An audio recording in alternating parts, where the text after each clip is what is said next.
Hola, bona tarda, benvinguda Inés García López, moltes gràcies per rebre'ns. Qui és Inés García López? Podem descriure de moltes maneres, però diríem que és escandinava, que és doctora en filologia germànica i psicòloga. Abans de començar i per situar els nostres lectors, els carallonàtics, ens podries dir alguna cosa sobre qui és per tu Inés García? Doncs ja que estem aquí, que és una part de casa meva, que estem a la Universitat de Barcelona, que treballo des de fa anys aquí com a professora del grau de filologia i també muntant uns cursos d'extensió sobre literatura nòrdica medieval. I res, jo el tema de l'escandinavística des de fa molts anys que m'hi ocupo, va començar com a hobby i he fet la meva carrera i la meva tesi sobre aquest tema. Què és el que et va treure per començar a estudiar el món dels vikings especialment? Doncs mira, que anava per aquí, la meva presentació. Doncs vaig estudiar el primer any de la carrera, vaig estudiar suec i vam començar a fer els poemes més antics d'Escandinàvia, les runes, i em va treure molt perquè era molt desconegut, jo no coneixia aquesta literatura i va ser primer per desconeixement perquè no n'havia sentit parlar mai i després cada cop quan la vaig començar a conèixer cada cop m'agradava més i aquí va començar la passió, podem dir, des de la passió vaig començar. Geogràficament, on estaven situats els vikings? Quin tipus d'armes tenien i per què eren considerats tan bons guerrers? Si són tres preguntes, a veure... Amb una. Els territoris... Clar, la paraula viking s'utilitza... Es comença a utilitzar els textos al segle XII. Llavors, és un terme posterior. Ells normalment no es deien així.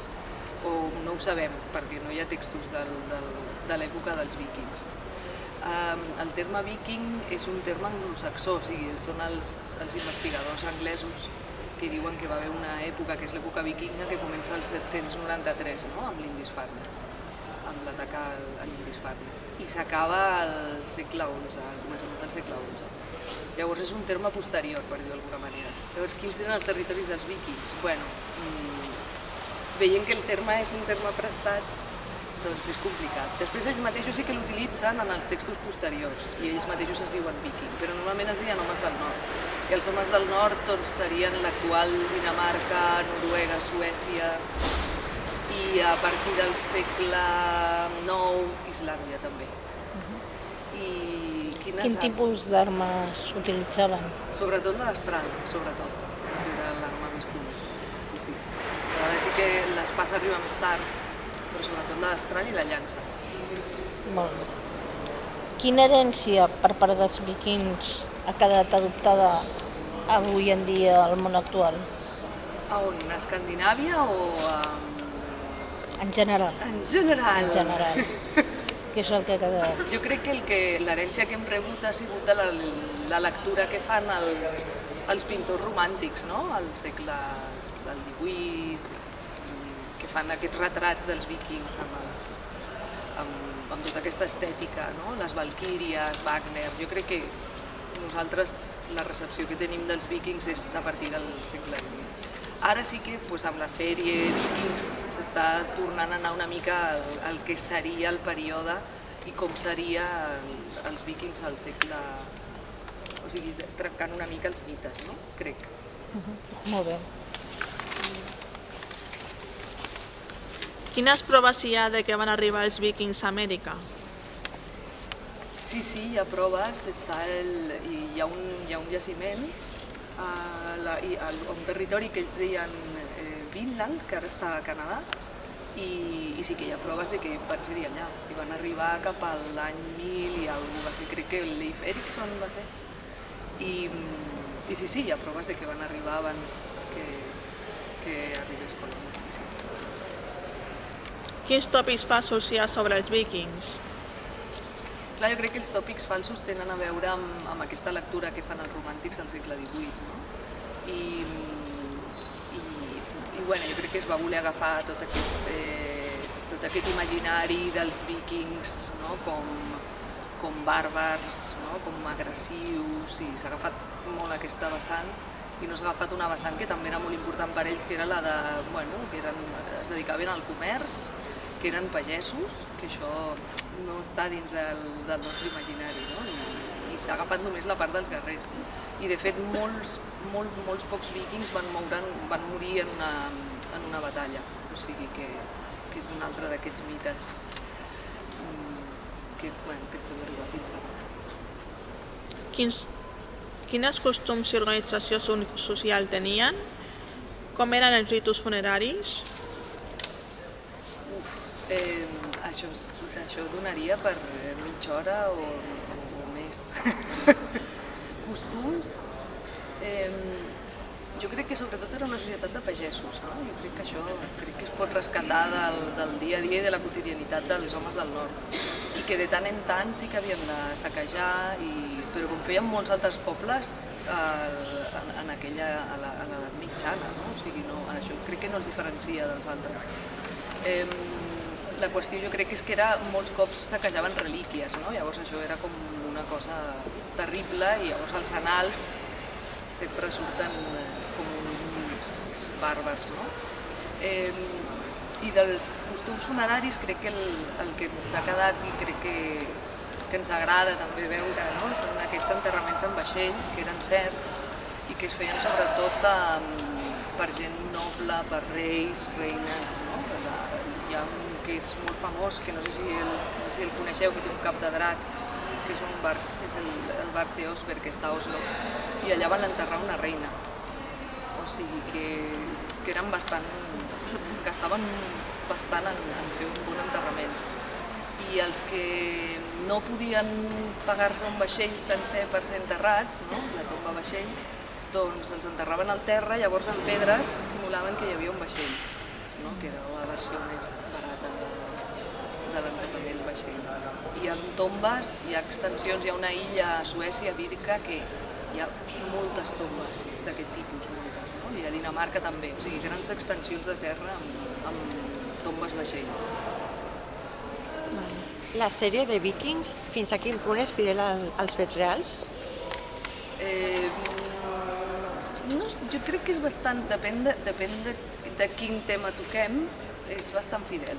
O sigui, jo no sé molt de cultura material, però per col·legues que tinc, o sigui, per exemple, el pentinat no, però de roba està bastant bé.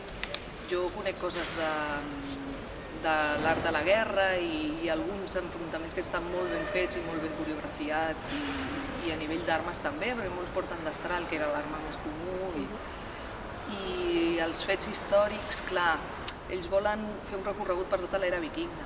Hi ha episodis d'aquesta era vikinga on el Ragnar Lothbrok, que és el personatge principal, que sí que va existir, és un personatge històric, no hi era. Però bueno, no està malament, si vols fer una sèrie i sembla bé que estigui també en un altre lloc on no hi eren. Crec que sí, bueno, sí, digues. Quina és la relíquia amb més valor històric que hi ha actualment? La relíquia? La relíquia. De l'època viking? Sí. No ho sé. No ho sé, però si és algun lloc ha de ser-hi a Estocolm, perquè a Estocolm, al Museu d'Història, al soterrani tenen tots el que deien els tresors dels vikings, no? I tenen tot d'objectes d'or, creus i vell, o sigui, mai penses que puguin haver-hi tantes coses, no? O sigui, jo recordo, ara no recordo quina era la més valuosa de totes, però sí que hi havia moltíssimes, sí. I si ha de ser, jo crec que ha de ser allà a Suècia. Hola. Quin llibre recomanaries de la literatura nòrdica vikinga? En general? Uau. Que difícil. Primer, si recomanés un llibre, li recomanaria algú. Llavors necessitaria, o sigui, així en abstracte no puc. Necessitaria veure aquella persona perquè li interessa, no? Si fos així en abstracte, per quin llibre començaries per conèixer el món dels vikings? Jo començaria no sé, crec que la saga d'Egil, no potser perquè sigui la més fàcil ni la més senzilla, però potser perquè és la més coneguda i a partir d'allà... Sí. O les traduccions, hi ha unes traduccions molt boniques de tota l'èpica medieval, no? Que són la saga de Tristan, la Tristan saga, que són històries que coneixem i que potser llegir-les en la versió nòrdica són les sagues de cavalleros, no? Seria interessant també començar per aquí, o una o l'altra. Si en el Valhalla no n'hi ha dones, com passen el temps els homes? Sí, sí que hi ha dones. Sí.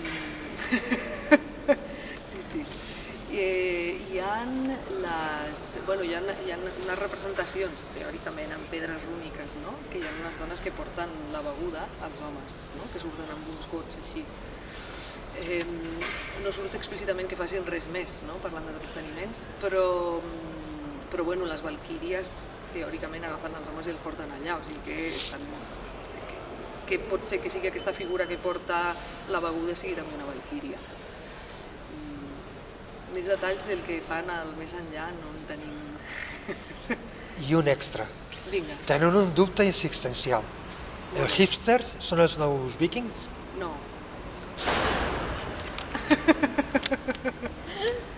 No, una barba no és una postura.